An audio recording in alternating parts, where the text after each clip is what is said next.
मैं आपको किस्सा बताने जा रहा हूँ, वो इससे जरा हटके है। तो दोस्तों, एक रात मैं अपने गांव से मेरे मित्र अवधेश के साथ अंधेरी रात में खेत के रास्ते बस स्टैंड की तरफ जा रहा था।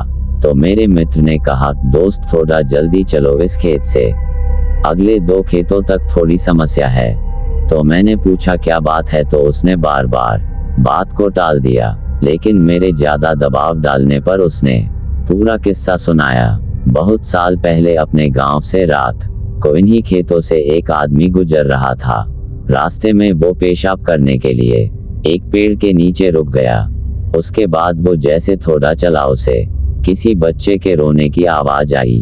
तो उसने सोचा रात को पहरा देने वाले का बच्चा होगा, लेकिन तभी याद आया कि ये खेत तो रामेश्वर काका है जो 3 साल पहले यहाँ फांसी लगाकर मर गया। वह आदमी सहमे हुए कदमों से आगे बढ़ता रहा और उसके दिमाग में उन लोगों की बातें याद आई कि इस खेत से गुजरते वक्त रात को कभी पीछे मत मुड़ना, कोई रास्ता पूछे तो उसके आंखों और पांव को मत देखना, कोई कितना भी बोले मत सुनना।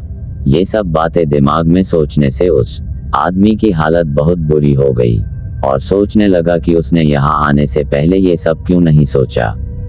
वो जैसे जैसे आगे बढ़ता वैसे वैसे बच्चे की आवाज और तेज होती जाती और ऐसा लग रहा था जैसे वो उसके साथ ही चल रहा हो।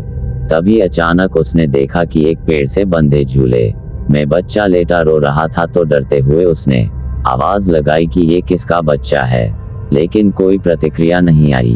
तो डर के मारे आगे बढ़ गया, लेकिन बच्चे की किलकारी सुनकर उससे रहा नहीं गया और उसने पीछे मुड़कर देख लिया। तो उसने देखा वो बच्चा झूले में उसके पीछे पड़ा था।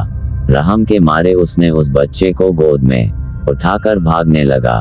थोड़ी देर बाद वो बच्चा उसे भारी लगने लगा और देखकर चौंक गया कि उसके पैर लंबे होकर जमीन को छूने वाले थे। उसने घबराकर बच्चे को गोद से गिरा दिया। जैसे ही वो बच्चा गोद से गिरा तो बच्चा बड़े आदमी की तरह जोर से हंसकर बोला, तू आज तो बच गया, अगर मेरे पैर जमीन छू लेते तो तुझे आज यहाँ कोई नहीं बचा सकता, तेरी मौत तय थी। ये कहते ही वो बच्चा गायब हो गया।